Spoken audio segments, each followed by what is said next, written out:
Bienvenidas. Gracias por acompañarnos en este nuevo encuentro, uno de los próximos finales ya de otra Megilá, estudiando en el ámbito de nuestro Beit Midrash, como es el fondo de nuestro Aron HaKodesh aquí. Les damos la bienvenida en esta semana que habrá de concluir el mes de Adar Sheni, el día viernes precisamente, cuando entre la reina Shabbat, estaremos celebrando el comienzo de Rosh Chodesh Nisan, el comienzo del nuevo mes de Nisan. El concepto de la redención de la tierra, como habíamos hablado originalmente, redimir la tierra del difunto implicaba que esa tierra no pasase a manos extrañas, sino que pudiese quedar dentro del ámbito de su propia tribu o dentro del ámbito tribal. Pero eso conllevaba también, en caso de coexistir una viuda, era redimir la tierra y tomar a Ruth, eventualmente, en este caso de nuestro libro, como mujer. Están definidos aquí como un kinyan. Quiere decir, el concepto de kinyan, cuando le dijo en el versículo 5, entonces dijo Boaz, el día que compres el campo de la mano de Naomi, también adquirirás el concepto del adquirir, que no es algo material, no lo vayan a pensar de esa estructura. Aparece el concepto de kinyan. Y el Kinyan, obviamente, representa una adquisición real y concreta. Los Jajamim vieron el Kinyan de la tierra, o sea, la adquisición de la tierra, algo como una fuente para el estudio y fundamentalmente, a partir de eso, el desposar a una mujer en desposorios, en casamiento. Y de esta manera nos han revelado a nosotros que existe un vínculo real entre ambos temas.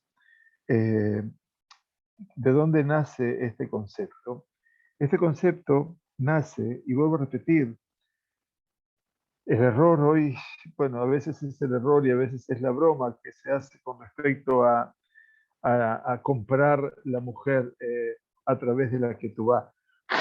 Es un error de concepto. Yo diría que hoy por hoy ya no es un error de concepto, sino que es producto de la ignorancia. La Sagrada Torá tiene conceptos que tenemos que tenerlos muy claros. La Gemara, por ejemplo, dice en el Tratado de Kiddushin que se aprende Kijá de Efrón.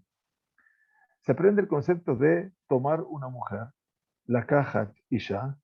La Kajat quiere decir tomar a una mujer por esposa. Se aprende de lo que Abraham Avinu adquirió en su momento, nada más y nada menos que el campo de Macpelá, la cueva de Macpelá, para poder enterrar en su momento a su amada esposa Sarah. La Sagrada Torá nos dice, Kikaj ish isha, cuando tomare un hombre a una mujer. Y está escrito cuando Abraham vino, adquirió soberanamente la cueva de Macpelá, dice, Natati kesef hasadeh, kaj mimeni. Yo te he entregado la plata del campo, kaj mimeni, tómala de mí. Tomar el dinero eventualmente significa un kinyan en este caso. Dice la Gemara, Bekijá ikri kinyan, es decir, Asadeh asher kana Abraham. Ese Sadeh, ese campo que adquirió Abraham. Pero el concepto de kinyan con respecto a la mujer es también el concepto de un compromiso, quiere decir la creación de un vínculo. Por eso Boaz le dice al cercano familiar anterior, le dice, el día que compres el campo, o sea, Beyom Kenotja Etzadeh, también adquirirás por mujer a Ruth la Moabita, que era la mujer del difunto. Como estudiamos, el ser humano es un hombre integrador de su esencia espiritual, moral y de sus derechos, obviamente, todos sus haberes que pueden ser adquiridos. Cuando se hace un kinyan, eventualmente, que lo hacemos siempre con el novio, cuando se va a casar, antes de firmar su ketubá, cuando se hace el kinyan, es como se hace un pasaje, un traspaso de la autoridad, obviamente, que corresponde a tomar una responsabilidad. En ese momento, a partir de ese momento, Kinyano Sheradam, lo que la persona se hizo responsable, es parte de él y por lo tanto actúa en la extensión de todo su ser. Entonces, es muy interesante que a partir de que un novio se va a casar con su amada, tenemos que mostrarle al novio la ketubá y antes de que él firme la ketubá, debemos hacer lo que se llama un kinyan. Kinyan es un compromiso con el rabino de palabra. Entonces, en ese compromiso, uno le está transfiriendo a él la ba'alut, la responsabilidad. A partir de ahora, la responsabilidad ya no está en quién los va a casar, que es el representante de la novia en este caso, sino que a partir de ahora él lo adquiere como parte propia. Entonces, a diferencia de tomar o de adquirir un mueble, un objeto mueble, que obviamente no existen para siempre, el comprar un terreno, un inmueble, explica y expresa también, por supuesto, como que lo hago por todas las generaciones. Los jajamim entendieron que tomar una mujer bajo las alas de su esposo, quiere decir hacerla ingresar, Tajat Kanfei Baalá, ese es el concepto, ¿no es cierto? Como canta la hermosísima canción que escribió, perdón, el poema hecho canción que escribió Bialik, el gran poeta nacional de Israel, Agnisini Tajat Knafej, hazme entrar bajo tus alas. También la expresión se utiliza cuando se habla de la memoria de un ser querido que fue a habitar en los altos cielos. Entonces le pedimos a Kadosh Baruj Hu que quiera ligarlo a los lazos de la vida eterna, o como dice la tradición ashkenazí, Tajat Kanfea Shejinah, por debajo de las alas de la divinidad. Todo eso implica un espacio de protección, un espacio único de protección. Por eso, en el momento que la novia, la amada, ingresa en la vida de su marido, se crea a partir de allí una vinculación, una relación personal entre el hombre y la mujer, que esa relación deberá tener, esperemos siempre, albergamos esa esperanza como pueblo judío de un proceso que sea eterno, así como el bien inmueble representa también una suerte de eternidad. Y entonces, todo esto, obviamente, perdón, nos lleva a nosotros a comprender y entender que todo lo que nos viene a enseñar Megillat Ruth aquí es la evaluación maravillosa, ¿no? De lo que representa el vínculo entre el hombre y la mujer. Y que ese vínculo, por supuesto, se pueda sostener a lo largo del tiempo. Por lo tanto, lejos, insisto nuevamente, está de poder llevar esa realidad mal entendida, mal comprendida a todo lo que es una transacción comercial y eventualmente un valor económico. Nada es cierto en ese nivel. Lo que la Ketubá es un acuerdo económico, eso es verdad. La Ketubá es un acuerdo del hombre para con la mujer y de la mujer para con el hombre. Pero fundamentalmente, si el matrimonio se ha de disolver, esa ketubá es el derecho de la mujer a poder percibir el valor íntegro de esa ketubá. Y esa ketubá tiene valor económico. Por lo tanto, que nunca se tenga que usar. La realidad nos indicó otra verdad, porque las discrepancias maritales a veces surgen, y cómo surgen y cuándo surgen, y lamentablemente no hay forma de resolverlas. El deber del hombre es cumplir con cada trazo del puño de su mano que firmó esa ketubá por valores determinados de dinero. Y todo ese dinero se le debe dar a la mujer en el momento del divorcio. Para eso se escribe la cifra, no para comprarla, no, no, al contrario. Lo que me estoy comprando es un dolor de cabeza en todo caso, porque debo cumplir con eso. Lamentablemente, la otra triste realidad es que tampoco los hombres generalmente tienen esa responsabilidad. Tienen muchos deseos, muchos amores, muchas expresiones, muchas fantasías, pero a la hora de la realidad dan la espalda y tenemos que ser la persecución, la casa de brujas, para que la pobre mujer no quede en cárcel después de su divorcio. Y de estos casos, obviamente, tenemos lamentablemente un, una, un reguero, se podría decir así, de gente, de personas que han actuado en forma tan inimputable para con sus mujeres. Y la verdad es que, bueno, yo justamente tengo una lucha muy permanente con eso desde que fui gran rabino del Uruguay. Y cuando yo terminé mi carrera como para poder realizar los divorcios, entonces el Rab, que es mi maestro hasta el día de hoy, el Rab Eliyahu Bergel, Shlita, me dijo, mira, es dar a una mujer un get es sacarla de la cárcel. Así que yo te recomiendo que luches para sacar a las mujeres de la cárcel. Y eso es lo que hemos hecho durante todo este tiempo. Y a veces la desgracia nos enfrenta con hombres, con esposos, que no sé dónde está la hombría de ellos. Por eso les digo, salgamos de la rutina, de todo lo que representa los conceptos erróneos, los conceptos que no forman parte, bajo ningún punto de vista, de todo lo que es el verdadero sentido, ¿no es cierto?, de lo que es el matrimonio y verdaderamente cómo alcanzar el matrimonio una verdadera dimensión. Por supuesto que las crisis están a la hora del día y lo más importante es poder superarlas, las crisis, no alimentarlas solamente. Muy bien.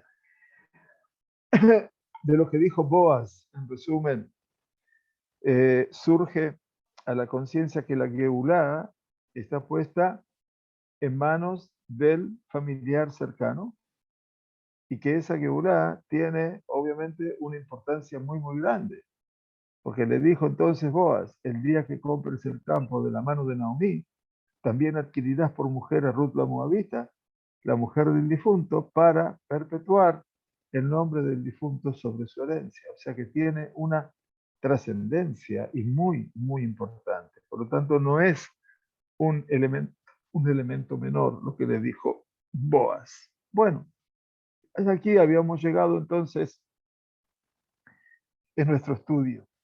La respuesta entonces del familiar cercano que tenía eventualmente la potestad de poder asumir el compromiso como Ruth, dice el versículo 6, y dijo el pariente es el pariente cercano, el Goel, Lo ujal li Goel li pen ashit en nahalati.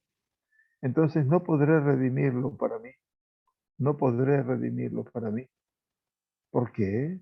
Aparentemente tiene una realidad más importante, para no perjudicar mi propia herencia, no sea que vaya a perjudicar mi propia herencia.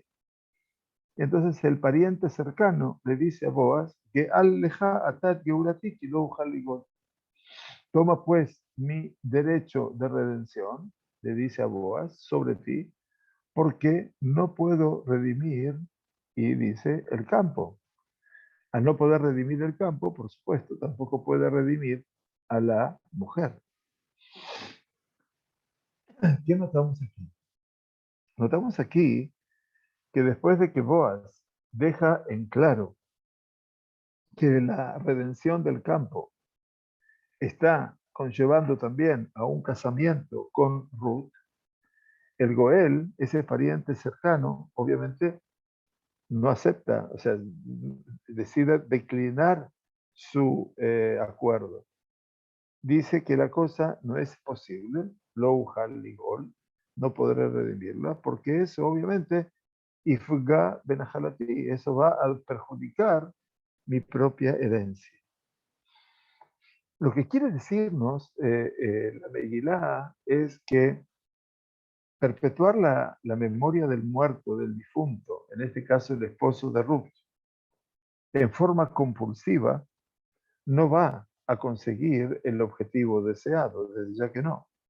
Y por lo tanto, la Sagrada Torá ha dejado que esta acción moral pueda suceder solo a partir de la elección personal de ese familiar cercano. Entonces, lo que quisiera aclarar es que no estamos hablando aquí de lo que es el Yevum, el levirato, pero obviamente el espíritu de esa mitzvah está circunvalando este tema. Rabbi Moshe ben Maimon HaRambam, en su Mishneh Torah, en las leyes de Yevum y de Jalitzá, que es el contraacto de Yevum, cuando no se llevaba a cabo el levirato, tomar a la mujer del difunto como esposa, dice Rambam, lo ratzal y Yavem, si el pariente cercano no quería hacer el Yevum, o Shelor Ratzai, o que ella no quería casarse con esa persona, haréis de Joletzla. Entonces, ¿qué se hace? Hacían un acto que tenía que ver con el descalzarse uno de los calzados. Un mitzvah taseh min haTorah, lachlot simlor ratzal yavem, shenemar bechalitzana. Y es una mitzvah de la Torah hacer este acto en el cual públicamente, al quitarse el zapato, también se escupían la cara, como acusando a la persona, al pariente cercano, de no querer ayudar para perpetuar la memoria del difunto. Entonces, todo este acto, que si bien parecía un acto un tanto despectivo, básicamente, como que se estaba haciendo algo que llamaba poderosamente la atención de la gente frente a un tribunal rabínico, frente a lo que era el Bet Adin, de una u otra manera implicaba también para que vean cuál es el valor infinito de lo que es la familia y de cómo se debe cuidar esa, esa realidad como para poder hacer un gesed, el bien por alguien fallecido. Estudiamos hace unas clases atrás que la herencia de la persona siempre está dando un testimonio sobre su derecho de adquisición y representa una parte integral de la persona. Lo acabamos de decir hace unos minutos también. Esto nos viene a enseñar que el Goel, que es el pariente cercano, el redentor, comillas, entiende que el unir a Ruth a su vida representa para él, este pariente que debería haberlo hecho, una suerte de daño moral que obviamente va a manchar, si se puede decir así, su esencia. Quiere decir que el hecho de que él habla de li, de lejá, para mí y para ti, habla estrictamente que el beneficio personal es lo que mide desde el punto de vista de su accionar en la acción de la Geulá. Lo único es el beneficio personal. Y cuando vio que la cosa no iba a servir, entonces eligió negarse a esa realidad. O sea que también aquí estamos descubriendo en medio de la Megilá que este Goel, este pariente cercano, no es una persona sino muy calculadora, ¿no? A ese nivel. Entonces, lo que estamos tratando de explicarles es hasta cuándo debemos descubrir todo el concepto, no de la legalidad de un hecho, sino también de la moralidad de un hecho. Y esto, para mí, es un tema también esencial desde la perspectiva de lo que representa la dignidad humana. Acá estamos hablando no de objetos, estamos hablando de personas, estamos hablando de seres humanos, estamos hablando de vidas, vivencias, experiencias y por supuesto también de situaciones que son eventualmente tan complejas como para una muchacha tan joven haber enviudado tan joven y que para poder ingresar al pueblo de Israel necesita ser redimida por un pariente cercano de su difunto marido. A partir de aquí, vemos que en este pariente cercano inicial, él le dijo, como duplicándose en sus expresiones, ¿no? Él lo dice, lo ujal ligol, ki lo ujal ligol. Él le dijo, entonces no podré redimirlo. ¿Lo ven aquí al principio? Y al final, ¿qué dice? Porque no puedo redimir. Dos veces. Ya lo teníamos claro que era así. Sin embargo, este acento que pone este señor en este punto, obviamente ya está poniendo de manifiesto su no deseo de querer redimir a Ruth y no es solamente por un impedimento técnico. De aquí podemos entender aquello que enseñaron los sabios con tanta elocuencia, que los jajamim pusieron que la negativa del Goel era por el fondo moabita de Ruth y por el temor, eventualmente, que su descendencia en común, su simiente en común, sea una simiente dañada, quiere decir no una simiente pura. Cuando él dice, tómala porque para no perjudicar mi propia herencia, pena shit, como ven ustedes aquí, Rashi explica en el lugar y dice, pena shit, la jalapí, mi herencia no es mi herencia, sino mi descendencia, porque la herencia de Dios son los hijos, dice el libro de Mishle. Entonces yo no quiero producir daño alguno en mi descendencia, porque este hombre le faltaba estudiar un poco de Torah, por supuesto. Él sabía muy bien que la Torah sagrada prohíbe el ingreso, como les decíamos hace unas semanas, amoní o moabí, del amonita y el moabita, pero se trataba de los hombres. Y entonces se confundió con que moabí veló moabit. El moabí, hombre, no puede entrar, pero no la moabita. Entonces, dice, él, dice el Midrash de Ruth, hizo una analogía. Si los primeros murieron por haber tomado a ellas, quiere decir los hijos de Ruth, de Naomi, perdón, y de Elimelech murieron por haber tomado mujeres paganas, dice, ¿acaso yo sí las debo tomar como esposa? Haslilitla, por Dios, no la puedo tomar como mujer, no quiero entremezclar mi simiente y yo obviamente no quiero poner desperdicios en mi descendencia. Y ustedes lo viven todo esto y lo escuchan y dicen, caramba, qué mal genio, qué mala actitud. No tan solo. Miren, yo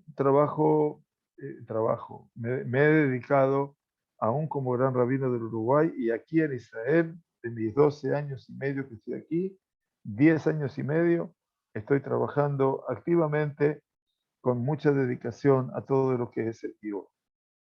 Y para mí, cada familia que se forma es un desafío y por supuesto es un honor, pero aparte del desafío y el honor es cómo lograr incorporarlos al seno comunitario, que todos seamos igual, que todos seamos uno. Y la verdad es que a veces nos encontramos, no nosotros en este momento, por supuesto, nos encontramos a veces con paradojas tales que hay personas que formaban parte de la comunidad en su momento y que decidieron alejarse porque ellos no querían convivir con personas conversas al judaísmo.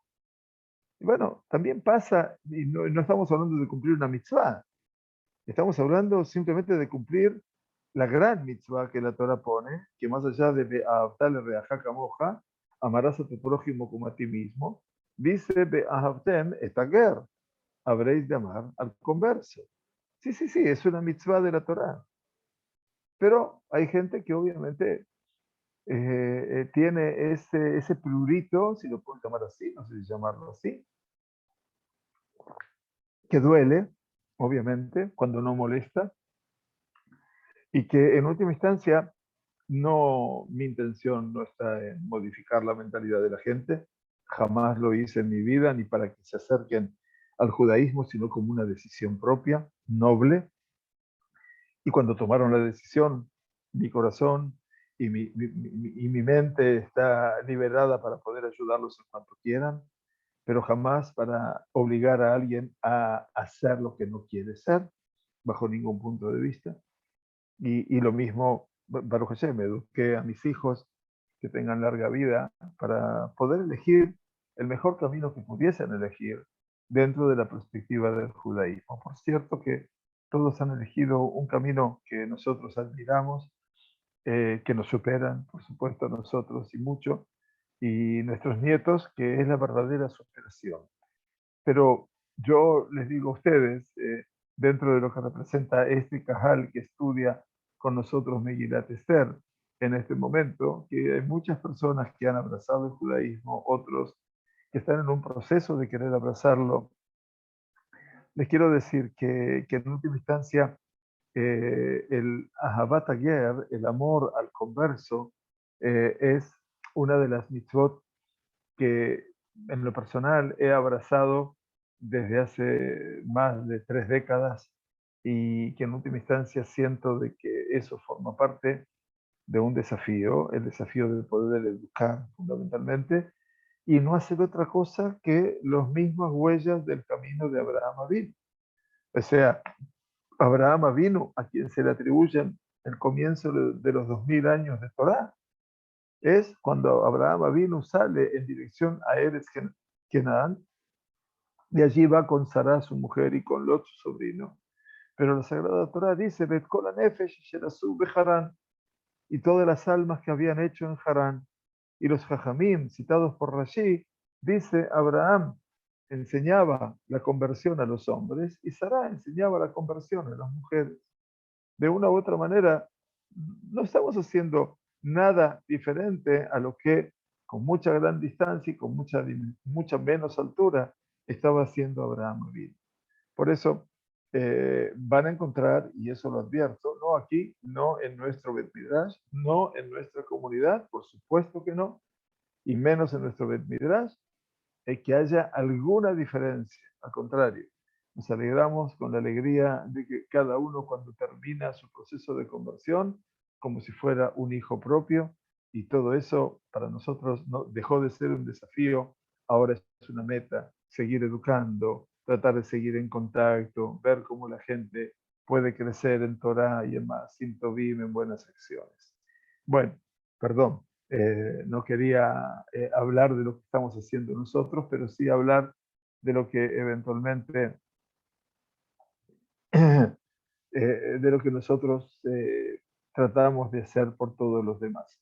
Temas personales, les ruego que no puedo hablar en el chat, así que si me quieren escribir, me escriben a mi mail, no hay ningún problema. Pero temas personales no puedo ocuparme en el show. Aquí es otro espacio para mí, no es el espacio de tareas personales. Muy bien, y entonces nos viene el versículo 7 a traernos una realidad muy interesante, que esto representa lo que es el minhag. Aquí aparece entonces lo siguiente: Bezot lefanim be Israel a la Geulah ve a la Temurá. A la sazón esta era la costumbre en Israel en lo concerniente, nos dice el Pasuk, a todo lo que era la Geulah y a la Temurá, a los cambios y a las redenciones. Enseguida vamos a ver de qué se trata. Le cayem kol davar shalaf ish na'alo benatan lere'ehu. Y confirmaciones de negocios. Ese es el otro punto que se hacía. ¿Cómo se hacían esta costumbre? Dice, un hombre se quitaba el calzado y lo daba al otro, y esto servía de testimonio en Israel. ¿Vieron ustedes?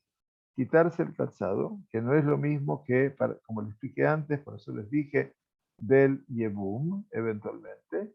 El hombre quitaba el calzado, eventualmente, y se lo daba al otro. Y eso marcaba esa entrega, nomás, como el quinián, ¿no es cierto? Y quedaban ambos de acuerdo. Entonces, para poder dar un fondo a todo esto, una comprensión vital para todo lo que va a seguir en nuestro desarrollo ya al final de Megilat Ruth, que es este capítulo 4, eventualmente, el Naví escribe este pasuk. El Naví se refiere a Shemuel, ¿sí? El profeta Shemuel, a quien se atribuye eventualmente la escritura de Megilat Ruth, aparte de su libro. El profeta escribe en este versículo como si fuera en un paréntesis, ¿sí? Que de repente detiene la continuidad del relato y dice, en los momentos en que acontecieron los sucesos de la Megilá, existían el Maaseh Kinyan, quiere decir la obra del compromiso con respecto a un terreno, y se conseguía con qué? No con la firma de un papel, sino con la entrega de algo. En este caso era sacarse el calzado de uno de los participantes en la venta y se lo entregaba a su prójimo. Entonces, quiere decir que todo esto se hacía eventualmente con un elemento. De lo mismo que yo hoy, cuando se casa el novio, el quinián lo hago con un pañuelo. Yo tengo un pañuelo siempre en mi bolsillo y entonces en el momento que voy a hacer el quinián, yo tengo un pañuelo en mi mano derecha y él toma el pañuelo, el otro extremo con su mano derecha. Y entonces le explico las condiciones de las que tú vas, sus compromisos, y le digo si está de acuerdo, que lleve el pañuelo con él. Entonces él levanta el pañuelo y lo lleva consigo y lo levanta, y quiere decir, me hice cargo. Esto es para mí, es el quiñán. Esto se toma a partir de esta costumbre que trae el profeta Shemuel. Bien, entonces esto habla de que no estamos hablando aquí que el pariente que debería haber redimido a la mujer ahora hace la jalitza, ¿no es cierto? Que era la consecuencia del yebum. En caso de que no quisiera tomar a la mujer, había que hacer un acto, como les decía, de descalzarse. Ese acto aquí no se hizo. Muy bien. Entonces, volvemos ahora al relato de la Megilá. Bayomer al Goel el Boaz. Entonces, el pariente, el Goel, que es aquella persona que supuestamente tenía la prioridad para con Ruth, le dijo que en el Aj, Baishlofna, lo cómpralo tú mismo, adquiérelo tú mismo, le dijo a Boaz, y enseguida, como dice el Minhag que nos dijo el profeta Shemuel, se quitó el calzado. Bien, Shalaf Naalo. O sea que la respuesta de este hombre fue una respuesta contundente, rápida, obviamente, y que te está demostrando que quería liberarse de ese yugo que de repente tenía frente a él.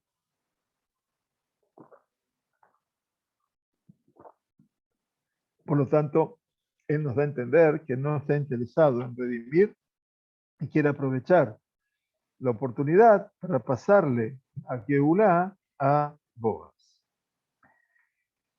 Dice Radak, y explica en las Metzudot también otros comentarios de nuestro Tanaj, que si echamos una mirada un tanto más profunda a lo que aquí está aconteciendo, el calzado a partir del cual se hace el quinián, porque uno saca el calzado y se lo da al otro, y el otro lo toma, como le mostraba con mi pañuelo, representa o simboliza los valores de una sociedad que ve la estabilidad y la seguridad de la tierra que la tierra le da a un ser humano.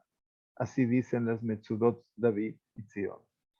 O sea, esto demuestra cuán segura era para la sociedad la tierra, el bien inmueble, como para cualquiera de nosotros.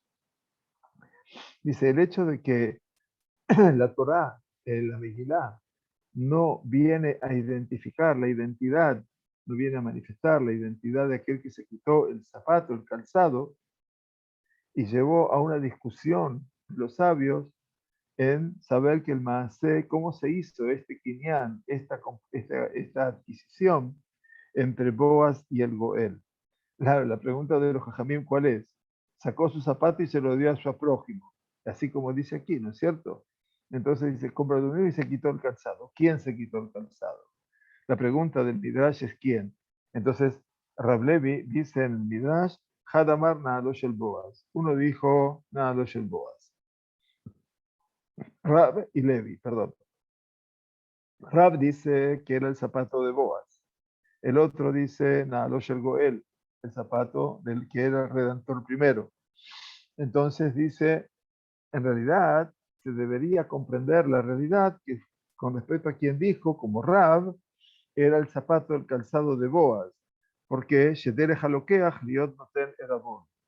Porque por lo general, aquella persona que asume el compromiso es aquel que tiene que dar una prenda. Entonces, él tuvo que dar su calzado.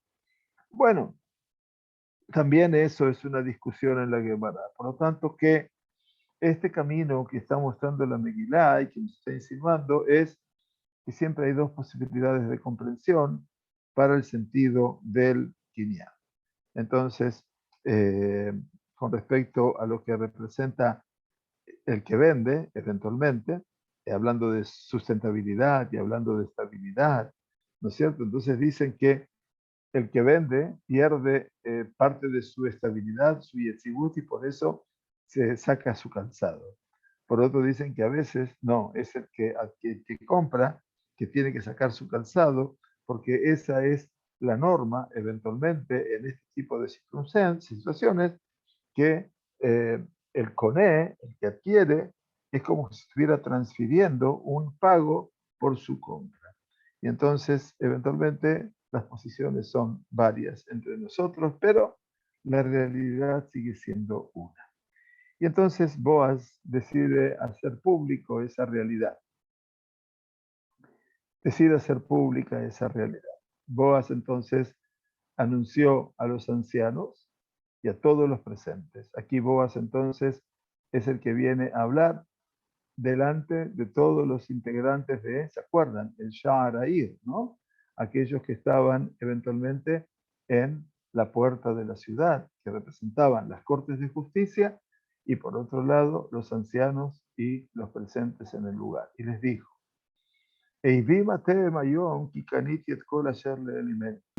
sois testigos en este día de que he comprado todo lo que era de Elimelech. Comprado todo lo que era de Elimelech. Veamos bien. Betkol Asher le Gilión Umachlón Miyad Naomi. Y todo lo que era de Gilión, como sabemos que era el nombre de uno del hijo mayor, y de Mahlón, no Mahlón, Mahlón, vamos a poner, de la mano de Naomi. Y por lo tanto, les dice, Begamet Ruta Moabía Asher Mahlón Kaniti Leisha. Además, a Ruth la Moabita, que era la mujer de Mahlón. Ahora sí sabemos que Ruth era la mujer de Mahlón, seguramente, cosa que antes no nos había dicho el texto. La he adquirido, quiere decir, la he adquirido en el sentido, digamos, Truta Moabía, Kaniti Lileisha. Creé ese vínculo con ella. Adquirir implica no comprar, vuelvo a repetir, sino crear el vínculo para ser mi mujer. Y dice él, de Akim Shem Ametal Nahalato, a fin que se perpetúe el nombre del difunto sobre su heredad. Esto es lo más importante. A fin de que se perpetúe el nombre del difunto sobre su heredad. ¿Para qué? Dice, para que el nombre del difunto no sea cortado de entre sus hermanos, quiere decir, no se pierda, y del portón de su lugar, de su ciudad, eventualmente. Entonces le dice Boaz, de todo eso ustedes ahora sois testigos en este día. O sea que eventualmente aquí llegamos a un escenario realmente enorme, de mucha trascendencia, porque esta declaración de Boaz, versículos 9 y 10, como hemos estudiado, versículos 9 aquí y versículo 10, estábamos en estos versículos, versículos 9 y 10, comienza la declaración de Boaz y finaliza con Eidim Atem Ayom. Se lo dijo al principio, sois testigos en este día. Y también cuando termina, les dijo, de ello sois testigos en este día. O sea que es muy redonda la la conclusión de Boaz, para no dejar lugar a ninguna duda, ¿no es cierto? Ese testimonio de ese minyan, de esas 10 personas y todo el resto del pueblo que se acercó a esa realidad, porque en última instancia estaban todos allí, o en las tribunales de justicia, o en el mercado de la ciudad, todo el mundo se hizo público. Entonces, le genera a todo esto un valor de una autoridad pública para la Geulá, para la redención, que Boaz quería que esto fuese así desde un primer momento. Para poder quitar toda duda, eventualmente eligió Boaz, obviamente, dar muchos detalles de la Geulá que vienen a marcar que él adquiría todo. Y la Geulá de él, la redención que había hecho, era una redención absoluta. Al principio, volví a decirles a ustedes, la Megilá nos había dicho que Ruth, el esposo, era Mahlón. Y este hecho eh, perdón, en el principio no se nos había dicho que el esposo de Ruth era Mahlón. Eso quería decirles. Y ahora, por primera vez, la Megilá nos dice que el esposo de Ruth era Mahlón. Y el objetivo, dice, el hecho de que esto estuvo oculto hasta aquí, dice, fue porque no era necesario saber quién era quién. No era necesario para este desarrollo. Ahora nos damos cuenta que el nombre de Mahlón habrá de ser perpetuado por medio de la Geulá aquí. Entonces, a partir de que la mujer habrá de ingresar en la Najalá, en la herencia de su marido, y el marido hereda lo que era de Elimelech, de Mahlón y de Quilión, la mujer entonces vuelve a ingresar, ¿no es cierto?, en la herencia de su marido. Rashi explica en este pasú, como de momento que la mujer, su mujer, había salido y vuelve a ingresar en la herencia, y ella había ingresado y después salió por haber sido enviuda, Zotaita Eshet Mahlon, Ushmon Iskaralea. Entonces se dan cuenta uno de que ella era la mujer de Mahlón, y por supuesto su nombre es mencionado ahora por única vez. Pero Boaz dice algo también, tan importante. O sea que su función moral se perpetúa siempre, a fin de perpetuar el nombre del difunto sobre su heredad. Entonces, esto dice, Akamat Shemamet, es una tarea enorme. Créanme que es una tarea enorme, que hoy lamentablemente ya no se puede cumplir, porque la realidad que hoy ocupa el escenario bíblico es otra para el pueblo judío. Y si hoy ustedes me preguntan si se hace jalitzá por lo general, porque no hay parientes cercanos que puedan desposar, porque ya están casados eventualmente, o porque se da la realidad de que la viuda es una mujer joven y el pariente más cercano puede ser una persona que le duplica la edad. Y en ese caso los fajamín dijeron no. Entonces se prefiere hacer la jalitzá, quiere decir terminar con la mitzvah esa, hacer la otra mitzvah y que la mujer quede libre de casarse con quien ella quiera.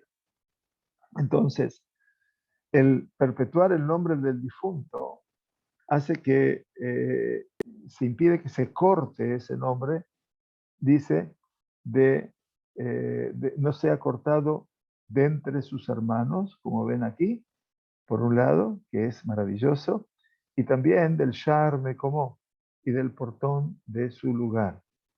Es una idea maravillosa. Entonces, Boaz declara así públicamente que el objetivo de la Geulá es hacer presente al difunto no solamente en la dimensión familiar, sino también en el espectro público y moral que viene a expresarse ahora, obviamente, en lo que es el portón de su lugar. Muy bien, bueno, hoy llegaremos hasta aquí y ya nos quedan unos pocos versículos para terminar, Dios mediante, Megilat Ruth, cosa que seguramente lo haremos entre la semana que viene y la próxima, antes de Pesaj, eventualmente. Así que les queremos agradecer, desearles Yashar Koach, que tengamos buena semana, Besorot Tovot, Jodesh Tov, Umbrach, y que quiera el Todopoderoso regalarnos buena salud y ante todo y por sobre todo el corazón que siempre esté propuesto y dispuesto a estudiar la Sagrada Torah. Toda cosa que me quieran plantear, por favor me lo plantean en forma personal, lo que no corresponde al curso, ¿no? Si es en el curso, por supuesto, puedo escuchar todas las preguntas que me quieran decir. Muy bien, que estemos muy bien. Shavua Tov y gracias por compartir con nosotros este espacio. Que estén todos muy bien. Shavua Tov.